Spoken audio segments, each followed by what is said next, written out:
Warriors podcast. I am Max. I am Rich. And we are sometimes known to at least four people as the Battling Bros. And on this podcast, we will be focusing on the Weird War Tales comic book series published by DC Comics from 1971 to 1983. On this episode, we'll be looking at, in particular, Weird War Tales number 25. It's kind of a landmark issue. Made it to issue 25. And I think this one will be coming out because of our summer vacation schedule on July 4th. So how super patriotic is that? There you go. This just make your heart swell with pride right there when you hear that. I swallow something. So before we get into the issue, Rich is going to hit you with not any retroactive history because we still don't have any, but we do have an intel report. Indeed. Got to tell you, the best thing about this segment is that it makes me pull stories off the shelf I haven't read in years, like Common Foe, a 5-issue miniseries published by Image Comics in 2005, written by Keith Giffen and Shannon Denton, art by Jean-Jacques Zielowski, I think, available as a collection since 2007. Amid the blood and chaos of the Battle of the Bulge, a battered squad of American soldiers and a platoon of German infantry do everything they can to rip each other to shreds. But to survive the night, the two enemies must come together and unite against an ancient evil hell-bent on destroying everything in its path. Now, I've always loved stories like this and scooped it up as it came out. For some reason, though, issue 4 was a year late and issue 5 was never released. And I had to buy the collection to find out how it all ended. I even asked Giffen about it at a con, and he had no idea what the problem was. So whatever, it all got out eventually. Yep, the creators are always the last to know and the last to get paid too. So before we dive into the issue and all that, we're going to take a short podcast promo break. When we get back, it's time for Weird War Tales number 25. Imagine a podcast that celebrates the things we love. Why spend time being so angry and cynical about our fandoms? Join me, the Irredeemable Shag, for a show where we're just trying to be happy. The Once Upon a Geek podcast. Our discussions focus on a variety of geeky subjects that we're passionate about. While the topics will be ever-changing, our focus will be on science fiction, comic books, what it means to be a geek in this world, and other nostalgia-fueled ideas. Life is short. Focus on the positive. Find your joy. The Once Upon a Geek podcast, part of the Fire and Water Podcast Network.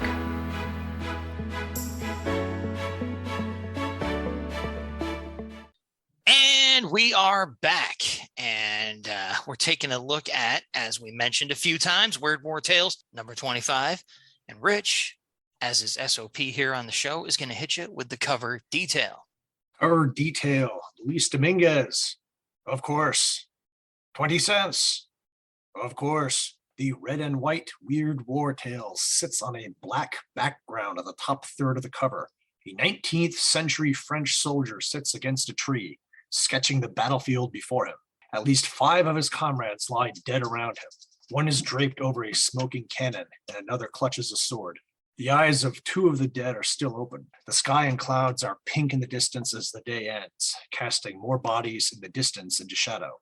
Watching the sketcher on the cover's left, a white-robed death draws the Frenchman with skeletal hands. The Frenchman on paper is likewise skeletal. Cover date, May 1974, date of release February 21st, 1974. No Killjoy that I can see. Little CNC. I mean, I got a lot of conflicting emotions here, actually. The day is done after a hard battle, and the artiste sits on his ass all nice and relaxed, surrounded by his dead buddies, drawing without a care in the world. Death obviously has an eye in the sky, and there's a grim part of you, well, me anyway, that's kind of all good. Jerk. Got the evil heart? You're so grim, Rich. So first of all, the drawing is excellent, of course, as is the use of color and the overall design of yet another very effective silent cover image for this series. I like how Death's sketch is in red, as though it might be getting drawn in blood. And as for the attitude of the artist, it becomes more clear in the story, spoilers, but on the cover here, I feel the expression on his face could be interpreted as having a certain sadness to it, I think. And lacking a camera documenting the savage aftermath of war is not necessarily an act of disrespect. Again, just going on the cover image. And one other thing I want to add, that as I'm looking at the cover now, as a little detail I like, the top of Death's head is poking above the letterbox for the image and going a little bit into the logos territory. It just gives that little nice pop out sense of depth, Death giving a sense of depth. So I like touches like that. Yeah, I like when people play with the design like that. And the logo looks awesome in this color red on the background here. Red, white, and black. Yeah, I love it. So fantastic cover. And it is one that totally reflects the content of a story inside. So this is a banner one for me. And speaking of the story inside, we're going to take a look at the first actual story. Rich, take it away. Black Magic, White Death. 10 pages.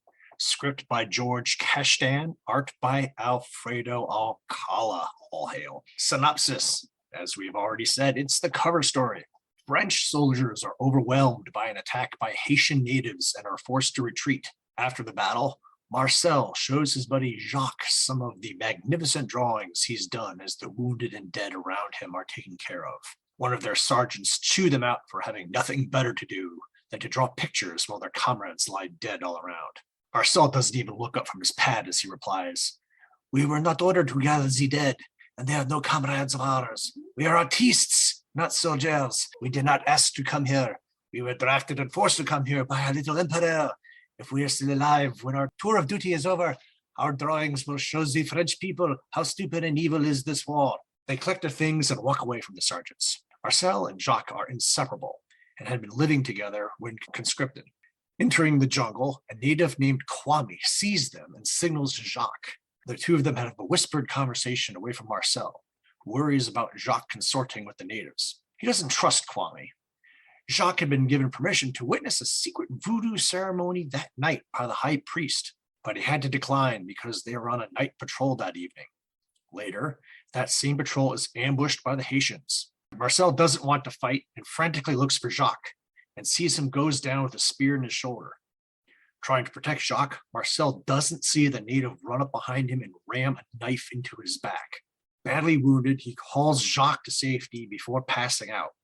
When Marcel awakes, he's in Kwame's hut with Jacques. The entire patrol had been wiped out. Kwame had found them and treated their injuries. Marcel is puzzled. He'd been so close to death, but hardly feels any pain now. In the weeks and months that follow, someone in the camp starts playing tricks on him. Dead black roosters are repeatedly found in his bed. Jacques keeps a bat in a cage that was blessed by a voodoo priestess. When it escapes, it almost tears out Marcel's throat. Pretending to be asleep one night, Marcel feels Jacques cut a sample of his hair and slip out of their hut. Marcel's had enough. Under a full moon, he follows Jacques to Kwame's hut, where he hears them chanting. Peering in the window, Marcel sees Jacques in a trance, surrounded by voodoo charms. Poor Jacques. Somehow Kwame had gained power over him and was trying to get Jacques to kill him. Bursting into the hut, Marcel begins to strangle Kwame, who frantically tries to explain. Kwame dies as Jacques comes out of his trance, and he's horrified at what Marcel has done. "I saved you from him. No longer will Kwame be able to cast his evil spells." But suddenly, Marcel begins to feel weak. He falls to his knees as the skin begins to dissolve off his body. "You shouldn't have killed him, cher ami," Jacques cries. "You were dead when I brought you here the night of the battle. Kwame brought you back to life, and it was he that kept you alive through me. All these strange things I did to you were not meant to harm you. Kwame was teaching me how to protect you." Jacques falls to his knees beside the skeletal body of his friend. "Perhaps I should have told you, but would you have believed me? Now it is too late for any magic to bring us back together." And yeah, I got no killjoy at all. What did you put in here? I was thinking it kind of tied in with a history minute that you just did a bit ago, with voodoo replacing disease for the reason Napoleon gave up on this war. Because remember, like you were saying, like Napoleon had troops in this area, and yellow fever. Yellow fever was the reason over. he took off. Yeah. So they kind of make a big deal about how Napoleon was fighting a doomed war here, and it was, in the story it's voodoo, but really it was yellow fever. Yeah, exactly. See, the dog knows what I'm talking about. That all out of the way, I'll kick off the comments and commendations. Here we have it, folks. As far as I can tell, this is the first openly gay couple in DC Comics history. This goes far beyond the subtleties, in my opinion, of coding or anything like that. Marcel and Jacques were living together when they were conscripted. You see the soldiers kind of doing the nudge, nudge, wink, wink, say no more about that. They are inseparable. They call each other Cher and Cher-ami in a time when American audiences would probably think of that in Addams Family terms and so on. The other soldiers even tease Marcel for being worried about someone stealing Jacques away from him. And to put a disappointingly stereotypical point on it, there are panels where Jacques can only be described as being depicted with a literal limp wrist. Page 2, panel 3, page 4, panel 2. It's not the best of representation, to be sure, but there's no way that these two were not being depicted as more than just platonic friends. Unfortunately, again, for the not so great representation part, they are depicted, in contrast to my trying to save the guy on the cover of the issue, they are depicted as being pretty cold-hearted about not even bothering to help fight and just drawing the destruction and death around them, like with really not too much reverence or care. So they are sort of depicted as the jerk that Rich thought was sitting on the cover. So we also got that strike against any chance to portray this as positive representation. So that all out of the way, the story itself worked really well for me. And I was even able to overcome the potential Voodoo fatigue as a result, because we've been seeing Voodoo a lot in these pages lately. Of course, our sympathies for these two are split. At least mine are. The war is unjust, but they are also being jerks about the whole thing. There's lots of great art in this story, of course. That last page really stood out to me, the whole page, from the multi-panel disintegration of Marcel to the words "the end" painted on the side of the cauldron in the final panel. Again, I'm a sucker for artists using the medium of comics in ways like that, like just actually having the end painted onto the cauldron surface. So I like this story. I thought it was interesting in many ways, and it didn't even, like I said, trigger the Voodoo fatigue in me. So I know what you're thinking, listeners. What did Rich think? Actually, I was kind of thinking the same thing about Marcel and Jacques. It was just, Max actually put it to paper before I did. Another Voodoo story. What's that? 3 in the last 10?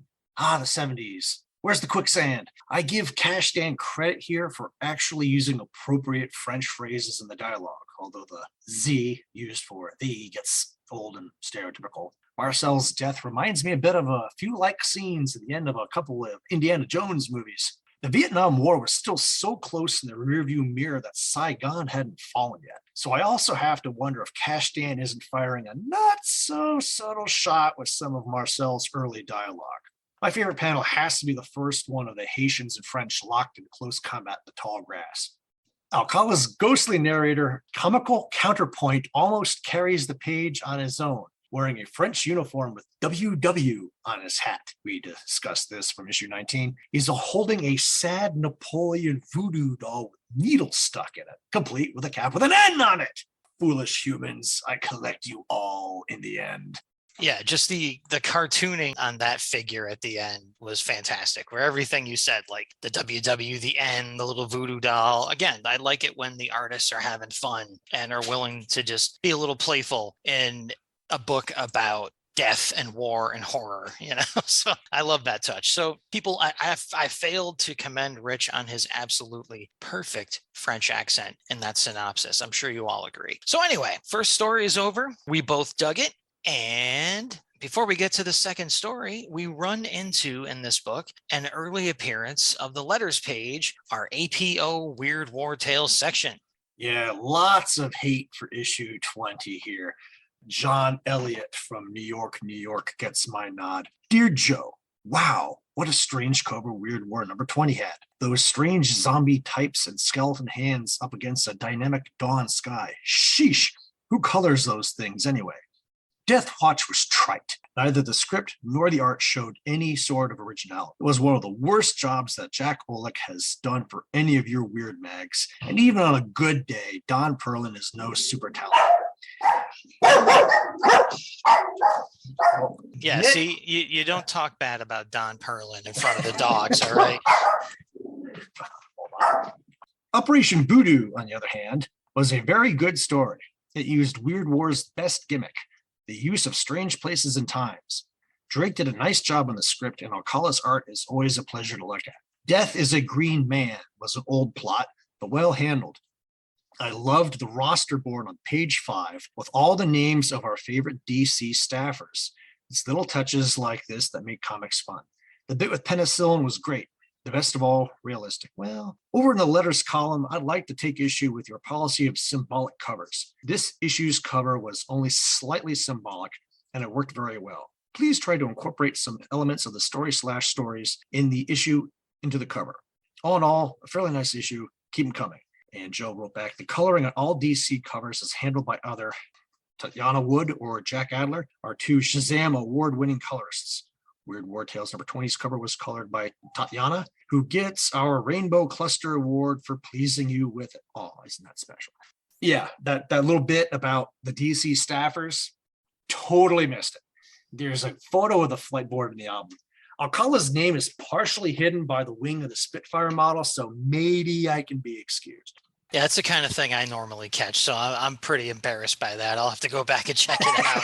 That's my gag, man, where I look at the little stupid things like that, and I completely miss that one. So, I could read another letter here, but they're all kind of the same, and John Elliott's was probably the most nuanced. So I was not too inspired by the more or less one-note Weird War Tales number 20 dumping on display here. So I will call out this. There's a little note, little box at the end of the letters page from the editor saying, Day after Doomsday update. We're hard at work on new episodes of this series, but please be patient. While we promise to have them ready soon, unforeseen problems are going to delay them a few issues. Thanks. To which I say, yeah, don't hurry on my account if the last examples were anything to go by. We don't need an update on Day after Doomsday. It's okay, Joe. Just you don't have to do it. Well, I've looked ahead to the next issue, and there's no Day after Doomsday yet. So Woo. Maybe it's not one issue out, so maybe it's 2. So. And we'll see. So the APO Weird War Tales letters page has been covered. So now we're going to move on to the second full-length story in the issue. It is called The Unseen Warrior. It's 10 pages long. Script is by George Kashdan again, with art by favorite of the show, Alex Nino. A synopsis goes a little something like this. A completely bandaged man lies on a table in an operating room surrounded by doctors wondering if they should have told their patient what to expect. A sudden announcement informs them that American forces have entered the outskirts of Berlin. The fall of the city is imminent. It's every man for himself, and the doctors abandon their patient on the table. Eventually, the bandaged man wakes up and is confused and angry about why he's been left alone. Hearing cannon fire, he decides to ditch the bandages, get some clothes, and escape. He's astonished to discover that he is invisible beneath the bandages. So that was the experiment they had performed on him. Seeing the Americans outside, he runs to strike a blow for the fatherland. In this state, I'm invincible. Perhaps I can turn the tide of the entire war. In the middle of fierce house-to-house fighting, a soldier's Thompson flies from his hands and turns against him and his comrades. Grenades levitate from the bodies of the dead Americans and fly into nearby tanks, destroying 2 of them. Laughter drifts over the carnage from an unknown source, and one of the dazed soldiers grabs a radio to warn headquarters. 2 soldiers in a jeep receive the message. Don't laugh, but we have a confirmed report of an invisible man harassing troops in your zone. A floating rifle kills them both before they can reply. Their bodies are pitched out, and the driverless Jeep goes rampaging down the street, bowling over several Americans. But word is getting out, and as the Jeep comes under fire, the invisible man realizes he's become perhaps a little too bold. They can see him this way. At least they can see the Jeep. That's big enough target. A wall of fire steers him toward a steel mill, the perfect place to hide. Inside, he addresses the morale-shattered workers. I call to you from Valhalla. Your Wehrmacht will need all the equipment you can produce when I and others like me turn back the invaders. Convinced that Odin is speaking to them, the German civilians return to their stations, but an American tank company rolls up and opens fire on the mill. The civilians flee over the invisible man's protests. The tanks fire randomly everywhere, and the invisible man laments that although he'd like to surrender, they can't see him or hear him over the sound of battle. He tries to hide behind a slag heap until the firing dies down, but a tank runs into it from the other side. She didn't like the tank, man. But a tank runs into it from the other side, knocking the pile into a cauldron filled with molten steel. A loud scream fills the air. Several men hear the cry and afterward empty the cauldron to confirm their suspicions. They're stunned to see a steel-encased corpse resting at the bottom of the cauldron. As the body is carried to its final resting place, a GI remarks, "If the Nazis had a few more like this one, they would have been the ones retreating." So there we go. We got an unseen warrior, an invisible man, and we got a little killjoy over here. Indeed, we do. First and foremost, American forces never fought for Berlin. That honor went to the Soviets. And the fact that cost them over 80,000 killed to take it might be the biggest reason why we let them have it. Of course, the Germans fought the Soviets harder than they would have fought the Western Allies because they knew the retribution that was coming their way was going to be horrific. So who knows? And I do wonder a bit about the Pompeii-esque remains in the cauldron. Molten steel is about 2,500 degrees Fahrenheit, and cremation of human remains takes place between 14 and 1,800 degrees Fahrenheit. So there's close to 1,000 degrees difference between the two. I have to doubt there would be anything identifiable left behind, but honestly, I'm just guessing. See, invisibility bends light, and heat is partially light. So I don't know, comic book science. So comments and commendations for this story right here. I'll kick it off. In my opinion, this was a very cool twist on the super soldier type story, and mashing it up with a classic horror / sci-fi figure really fits this series theme perfectly. You got Captain America mixed with the Invisible Man, and like, what better book than Weird War Tales to have this story in? I also liked how pragmatic the Invisible Soldier was, even as he was reveling in his power. Driving the Jeep was a mistake, and how he recognized that he couldn't take a whole army by himself, and so on. So for once, the mad super soldier from the enemy side isn't stupid. He had some brains in him. The art's great, of course, but I will call out what I felt was a shaky moment of poor visual storytelling at a crucial moment in the plot.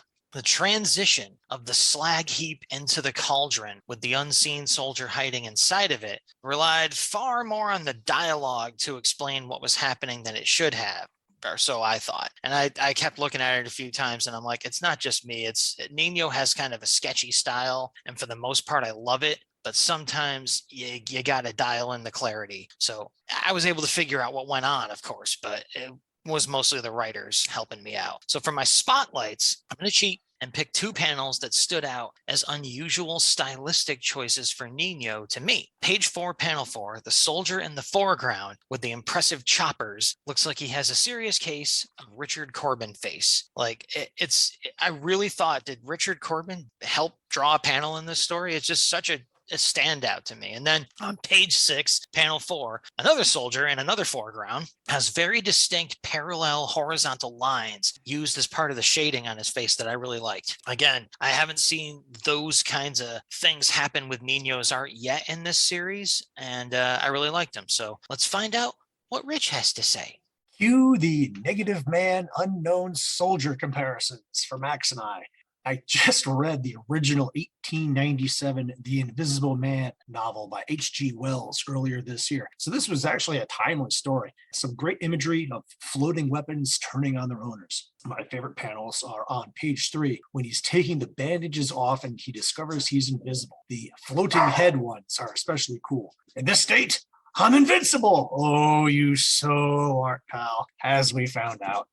I also dig page 5, panel 6, where the invisible soldier shoots an American soldier. The panel is all in red, except for the American's eyes and teeth.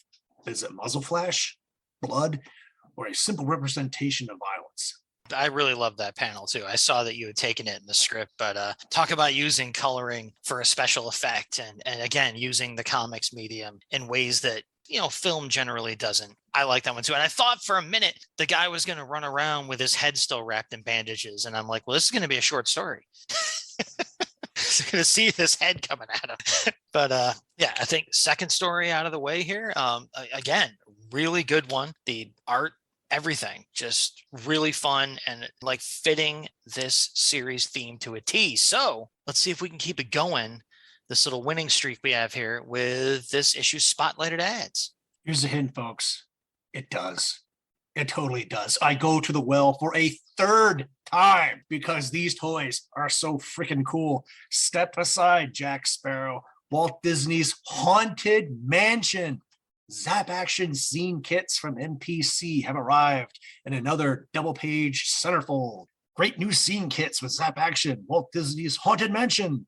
Welcome to the Walt Disney Haunted Mansion, the most famous of haunted mansions, featured at Disneyland and Walt Disney World. Now you can create your own haunted mansion scenes in 1/12 scale, build exciting and detailed models, touch a lever and release Zap Action. Your models perform funny and surprising movements never before seen in model kits.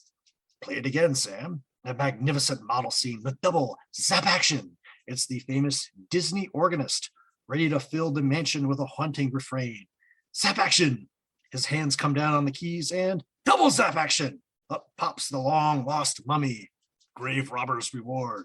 This happy-go-lucky, unsuspecting fellow thinks he's discovered buried treasure just 6 feet down. But look out from behind, uplifts the lid and Zap Action! Out leaps the gruesome grabber, reaching out with cold, clammy hands. I mean, my God, man. I mean, this stuff is just phenomenal. I had to go on eBay and see if I could find any of this stuff. I couldn't find any originals, but the model company Polar Lights apparently got the licensing or ripped these off under their Haunted Manor banner for about 28 bucks. Play it again, Tom. Grave robber's demise. Fly to the vampire and escape from the dungeon.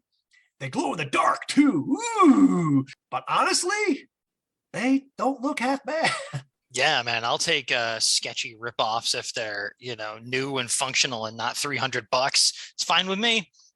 So I knew Rich would take the Zap Action ad, as is his right. He has become the Zap Action spokesman for the Weird Warriors podcast. So I'll skip the usual sell crap to your friends and neighbors until you have none left of either of those things, and the learn some self-defense, you human punching bag ads, and instead I'll focus on a good old-fashioned house ad.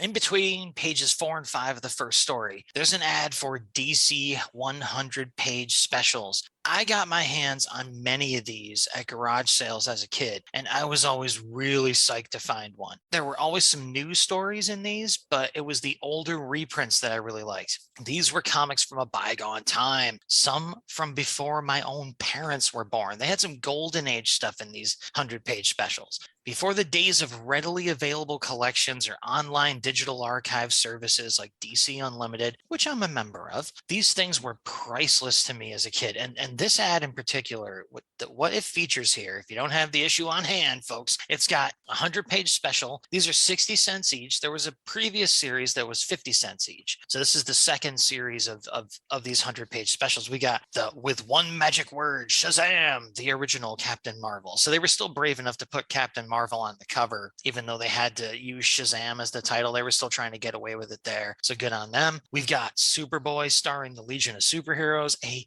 absolute favorite title of mine. I have several hardcover collections in this house of books I already paid for as a kid. So that's a huge favorite of mine. We got a Justice League of America special that you can see them fighting Starro in their first appearance as a team. So that story's in there. And then one that I didn't get as a kid, but I would love to get a hold of now. It's the 100-page special for Have You the Nerve to Face the Unexpected? And it's got Who Will Kill Gigantus? It's a T-Rex with a tank in its mouth. It's wreaking havoc on the Capitol. You've got an abominable snowman. You've got some thing peeking through somebody's window.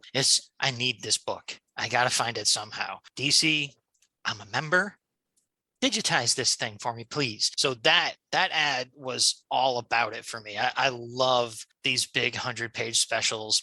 Batman Family, all that stuff where they would just cram in tons of reprints. I did not feel cheated as a kid because, like I said, I wasn't alive when all these reprinted stories were published. So this is how I learned the history of DC Comics. So that's my ad, man. I could go on about that stuff for another hour or so. So before I do go on for another hour about the 100-page specials, we will jump on into our section we like to call "Got Any Last Words?" And looks like I'm first in the script. So last words, first words. I enjoyed both of these stories, and I was, as I pointed out above, especially intrigued by the not so subtle, barely subtext present in the opener, which I do feel is an historic precedent and wasn't as bad as I would have thought the way they handled it. You know, they could be any two jerks, really, but the message is there, I feel. So, but I'd have to hand the crown to the Unseen Warrior here. Just barely edges out the first story for me, but a heck of a solid issue, in my opinion, for sure. Yeah, I'm getting a little voodooed out, so almost by default, I too have to go with Unseen Warrior for the win. Great ads and letters page, intriguing cover that drew a bit of an emotional response from me.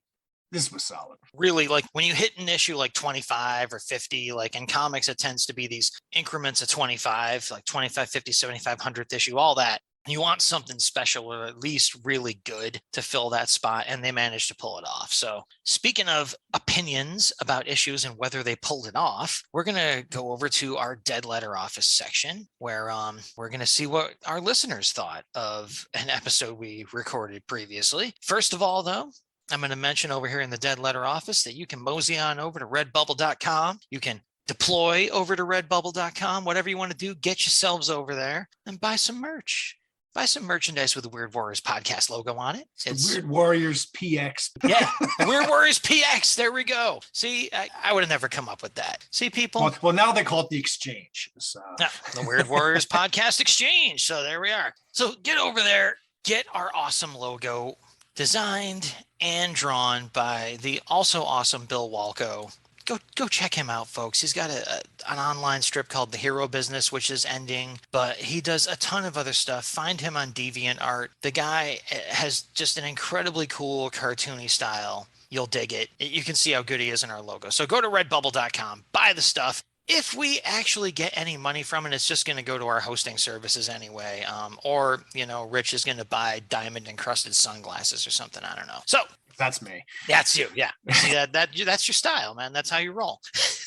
You got the whole like Elton John thing going on with the diamond shades. So this edition of the Dead Letter Office is going to talk about, as I've forgotten to mention in the last few Dead Letter Offices, this one focuses on episode 24, where we covered Weird War Tales number 21. I'll try not to forget that in the future. Over on Twitter, we got some shout outs and likes and stuff like that from Wayne Burrows. We got Chris at BTO and Bat Books, Mark Davis at GE Comics Group, and I gotta plug him because he's the head founder and main writer for Golden Era Comics. Awesome independent comics company that he started. So Mark Davis at GE Comics Group, go check him out. We got Jeremy Floyd.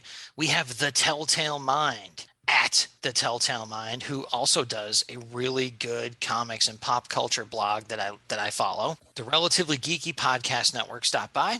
A fairly new follower here. What's Shakin' with Shaner at Shakin' Shaner on Twitter.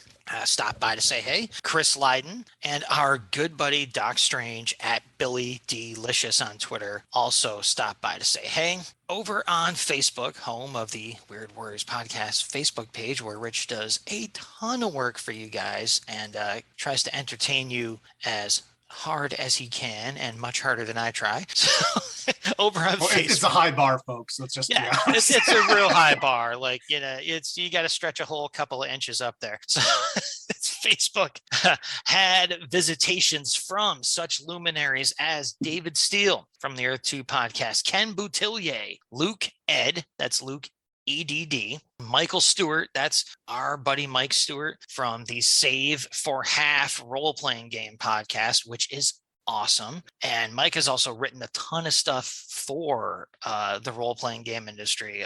Too many books for me to note right here, but he knows what he's talking about, folks. We got Peter Watson also from the Earth 2 podcast, Richard Field, our good buddy Herschel Mimus, and Billy D coming over on Facebook, moonlighting on Twitter there, coming by to say hey. And now we had some decent conversation going over on Facebook. So I'm going to make it Rich's job to read it to you guys because he was honestly the one doing most of the talking back with people. So here you go.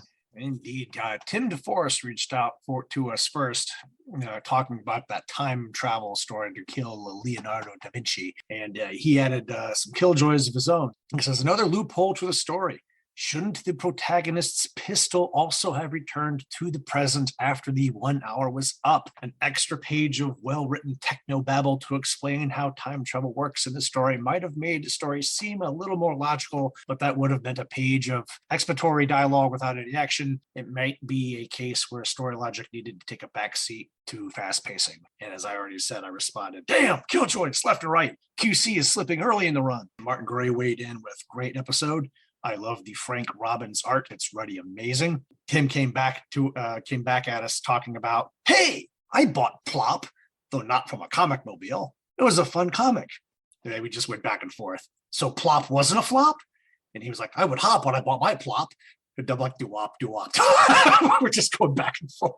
Tim also came back to say, if the mission in 1 hour to kill would have been successful, I wonder what sort of world protagonist would have returned to. Would he have discovered World War II being fought with muskets? Since history, at least since the American Civil War, would have played out very differently, would he have found a completely alien political landscape? Would airplanes have still been invented, but not equipped with machine guns? And you always have to love rabbit holes like that. And I responded, as a historian, one of my guilty pleasures is alternate history. What could or should have happened if one thing changed? I have a shelf of books by Harry Turtledove and Robert Conroy. It's probably why time travel is such an interesting topic. And Tim responds, I enjoy Turtledove's Guns of the South enormously, as well as his series about aliens invading during World War II. Yeah, I didn't pick that one up. Too far outside my wheelhouse. He hadn't read anything. You're going to get plenty of it here, though. So then Michael Stewart came in and said, great show, by the way. How is Da Vinci speaking English? So it's like, yep, that's another missed one. Tim's like, well, maybe the soldier spoke Italian. And you responded with, well, he was a Renaissance man after all. So usually I am the one that catches the, yeah, it's amazing, that 8,000-year-old Viking god spoke English, right? But oh well. Yeah, it's the Star Trek convenience universal translator plot device. Like we're we don't want to say like the X-Men used to do. Like Chris Claremont was famous for putting all the people's dialogue in parentheses when they were speaking another language, and there'd be a note saying translated from the Italian or whatever. And it's like, yeah, we get it. So, otherwise, yeah, that story would have been like the American bursts into the room and just babbles a bunch of stuff at Da Vinci, and Da Vinci's, like babbles back in Italian, and that would have been fun to read. So, and I should mention, people, Tim DeForest is not just a really cool commentator on the Facebook page and a good fan of our show. He also has an awesome blog. You can go to it at comicsradio.blogspot.com. He covers comics, old time radio, and other cool stuff. It is an awesome read and an awesome listen because he will post episodes of, as it says, old time radio shows on the blog, and you can just listen to them while you're on a lunch break at work or whatever. It's a great one to follow. So that's that. I just want to pimp that as many times as I can remember to, because it is a super fun one. So on Rich's Facebook photo album for this episode that we're talking about, we had likes from Jack Allen, me, Richard Field, Herschel Mimis, Luke Ed, Brian Matthews, our buddy Bill Mooney, and Billy D and Peter Watson as well. So the Facebook photo albums, they're popular for a reason, people. Rich puts a ton of stuff in there. And pretty much if we mention it on the show, you're going to see a picture of it in the album, so you have some visual reference, because we know these issues are hard to come by. So over on Gmail, we got 2 new emails about this episode, and I'm going to let Rich take the first one. Max and Rich just listened to episode 23 this morning, covering Weird War Tales number 20. As always, I enjoyed you guys' ability to tell the stories in a way that I get a very vivid sense of the tale as presented in the comic. Comics podcasters do not always hit the mark with their synopses, either containing too much minutiae or lacking in the meaningful detail. I think both of you strike a good balance, especially with these shorter anthology tales. This particular issue, I liked the cover story. The use of voodoo and the twist ending definitely gave me an Al Fieldstein EC Comics vibe, which is not a complaint. I also appreciated Rich's history minute about the rebellion in Haiti. I have taken something of an academic interest in Central America and the Caribbean as part of a desire to learn more about North America in general over the last few years. So Rich's commentary about the successful revolt in Haiti has made me interested in learning more. You're welcome. Thanks for name checking me in the retroactive history section. I swear I was not trying to put myself over or bury anyone else. I just remember the GI robot from the incredible Showcase Presents The War That Time Forgot collection. Rich mentioned the second wave of Pirates of the Caribbean model kits with Zap Action. These kits are from before my time, but I can say that they are in fact quite cool. My father has at least a few of these in his collection, and they display rather nicely. I imagine they do. They also look good in their boxes if you are not into modeling. Also a good fit for this issue, given the cover story set in Haiti. Indeed, I said that very thing. Right at the end of the episode, you both joked about covering a DC romance comic. I would gladly cover a DC romance comic any day of the week because they quite frequently have really, really great artwork. In February, we observed #Romance Comics Month. For that event, I have been reading from Showcase Presents Young Love. The lead strip in that title at the point it is collected is Mary Robin RN, a hospital soap opera with art by Big John Romita. Ooh, hot diggity daffodil, do these strips look amazing. I got to remember that one. War comics, mystery horror comics, and romance comics all occupy a similar space in the American comic scene, given that those three were the most popular and longest lasting anthology books here in the States. While superhero anthologies were definitely around in the golden age and were the de facto format in the UK for many decades, in the US it has become the genre books which carried that anthology format forward. And I think the American comic scene is all the better for it. That's just my take. I will stop freestyling now. Thanks again for the episode and looking forward to the next one. Make war no more. Luke, Jack, and Eddie. Thank you for the kind words. I'm glad we are exceeding your expectations and that ours were so low. Yeah, and as you guys know, Luke is the host of a favorite of mine, the Earth Destruction Directive, and he also co-hosts the Vault of Startling Monster Horror Tales of Terror. Like, that doesn't sound like it's up my alley, right? Come on. And then Get Back to the Wrestling. I know we got a lot of wrestling fans out there on Twitter and whatnot, because I see the posts and I don't know what you guys are talking about. So he hosts what I'm assuming is a great wrestling podcast, because everything else Luke does is great. So, and I should mention, I did tell Luke, I did cop in my response to him on Gmail that Rich writes all the synopses because he's reading ahead and he also isn't going to wait for me to write. So I read the books and I come in and I do my C&C, but the synopsis is sitting there written for me because Rich ain't going to wait around for that to happen. So I do about 75% of the work with the scripts. So yeah. Yeah, man, I'm pulling a Tom Sawyer on Rich here, for really this entire project. So if you want the project to go forward, somebody has to do the work, right? Yeah, and I know just who to call. So the second email we got over at the Gmail address, weirdwarriorspodcast@gmail.com, starts out, Max and Rich, I enjoyed the podcast as always. This was another amazing cover that I hoped would be in the book, but alas, it was not to be. I love the medieval skeleton knights. 1 Hour to Kill was a decent story with a well-trod trope of trying to go into the past and prevent some disaster or negative event or person from causing evil in the world. It felt to me like it took a while for the story to get up and running. I also was surprised to have Death narrating throughout the story versus an introductory statement and an ending conclusion. The ending did feel somewhat predictable. When he lost the gun, I knew it was over. It reminded me of, yes, and this is Jason Zeller, folks, so you know where we're going, another Twilight Zone episode. It is called No Time Like the Past, and it is the story of a man trying to get back in time, and 3 times he tries to prevent terrible events from happening. First, he desperately tries to get people to evacuate Hiroshima, Japan, or Hiroshima, Japan? I don't know. There's probably one right way to say it. Before the atomic bomb is dropped, but no one believes him. The second trip, he tries to assassinate Hitler.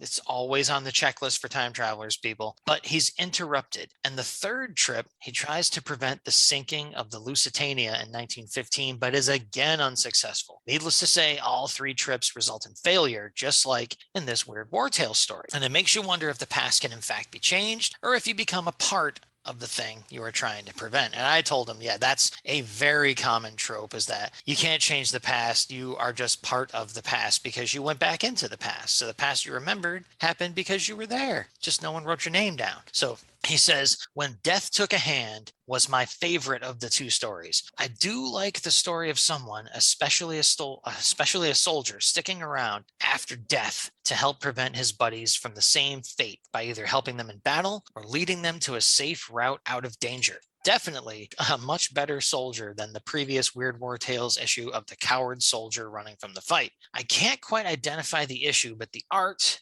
though competent, felt hard to look at sometimes. And this seemed to be the case for both stories. I'm going to let that slide, Jason, because we're talking about, some Frank Robbins in the first story. So since you are the Binge Listener Award founder, I'm going to let that go. So behind the scenes at the DC Comic World had a cool article talking about the Comic Mobile, a mobile vehicle like an ice cream truck going into local neighborhoods and selling comics where people live. What a cool concept. I really wish this had taken off. I like the idea of hearing a musical van coming down my street selling me some great comics like Plop. He didn't say that, but I had to throw that in there. I like the quote from the article that says, our ultimate goal is to make sure that every adult and child who wants comic magazines can find them. Thanks, Rich, for digging up the history and ultimately the demise of the Comic Mobile. Take care, gentlemen. That's stretching the point right there. Jason Zeller, who is, as I mentioned, the founder and so far sole holder of the Binge Listener Award for the show. So that's our Dead Letter office. We really are... I'm blown away by how much feedback and attention we're getting. The Dead Letter office, I thought would just be an afterthought. It would be like, hey, Rich and I liked our own episode. So that out of the way, Dead Letter office closes. We're drawing near to the end of another episode of the show, issue 25 of the series. But that's not all, folks. We're not stopping there. Rich is going to hit you with the teaser for the next episode. Surprise! You're being redeployed. Our first ever scheduling change. We have received so much positive feedback on our review from Weird War Tales #1 from 1997 that we're going to start doing the more modern issues more regularly. So tune in next time for Weird War Tales #2 from 1997. Got some big shoes to fill from issue #1, but hey, we got Sam Glanzman and Joe Lansdale in the house. So my expectations are high.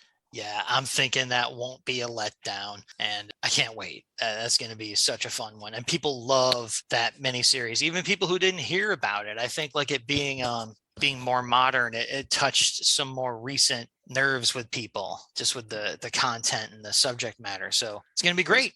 Some people have been surprised. They're all like, there was a reboot in the late 90s. Really, people going to eBay and looking for it and everything. And that's the other thing I mentioned from previous episodes is that when I went to Sam's house, I got to see original art, concept art for the story that's in this issue. So yeah, there will be, for the album for that episode, there will be photos of the original art and stuff like that. So yeah, I'm really looking forward to this one. Yeah, we live a strange and surreal life these days, man. So I can't wait to cover this one. So until next time, people, we are the Weird Warriors. We are the Battling Bros. This has been the Weird Warriors podcast. I'm Max, he's Rich, and we promise to make war no more.